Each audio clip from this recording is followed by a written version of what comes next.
Successful professional people who were graduated from our school. Let us hear what they have to say. Being involved with the Redevelopment Association, being involved with the fire department, being involved with Little Rangers, suddenly I once again have been reacquainted with everybody in the community that I hadn't seen in years since I'd gone off to school and gone off to practice law in Ohio for a couple of years. So just that small town atmosphere just tends to recycle in every phase of your life.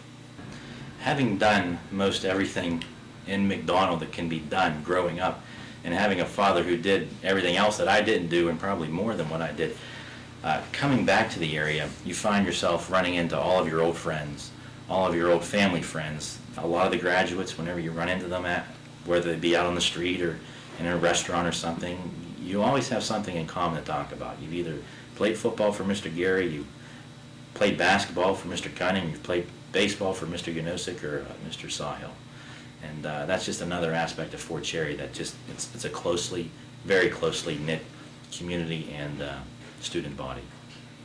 I am the one to quickly bring up, no matter where I go, whether it be in Pennsylvania or Ohio, that McDonald and Fort Cherry are the only town or school across this nation to be able to boast the fact that we have two current NFL head coaches hailing from that district. And can't say enough about that. Marty lived just up the street, as did Marvin, and Marvin actually played Little Ranger football for my dad, and again, that's another group that anybody that's gone through this area has played Little Ranger football, just like Marvin. And if we can continue to put out NFL caliber people, then it just shows how good of a school district we are. Well, the other part of this is Fort Cherry sits in a prime area right now with all of the development that's pushing up against our border right now in Allegheny County. With all the sewage development finally coming through into Washington, I do see a great potential for growth and expansion in this area, be it commercial and residential development. And with the commercial development always comes the residential development. We already see residential developments going in right now, upper level residential developments, quite different than what Fort Cherry has seen to this point, which ought to add a special dynamic to Fort Cherry that might not necessarily exist right now, or not to the extent that it exists right now. And it's just more of adding to that diversity that is Fort Cherry right now. And I can only see it improving Fort Cherry in the short term and in the long term. I'm a 1978 graduate of Fort Cherry High School, and I remember the faculty being approachable, knowledgeable, always there to help the students. That type of environment leads to students having comfort, or a comfort level with talking to teachers about career choices and advice on what they should do. And it's really a community type culture and spirit at Fort Cherry that's similar to my experiences here at the hospital, where the basis is rooted in the community. Hardly a day goes by when I'm making rounds in the hospital that I don't run into somebody either that I went to high school with, that I knew from high school, that was from my hometown.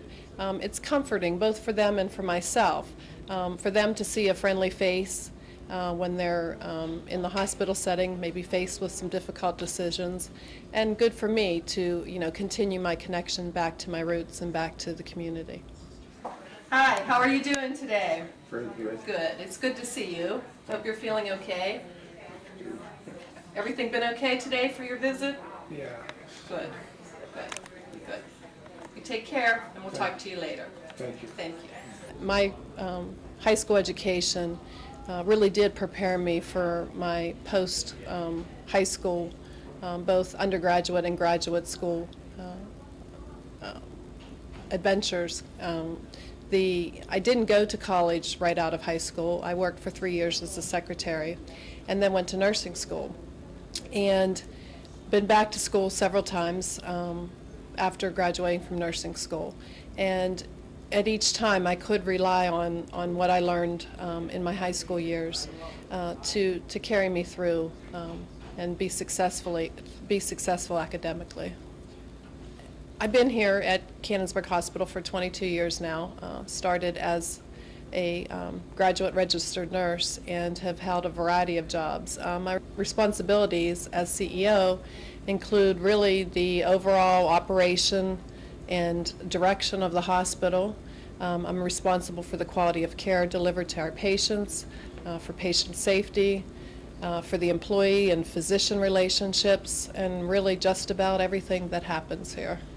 The banner out front means that Cannonsburg General Hospital was recognized by the Pennsylvania Business and Professional Women's Association as Employer of the Year. This award was bestowed on the hospital at the Business and Professional Women's State Convention, and really the criteria is related to women in the workforce, the opportunity for women in the workforce, and really the value put on the business and professional women that work here. So we were quite honored to receive that award.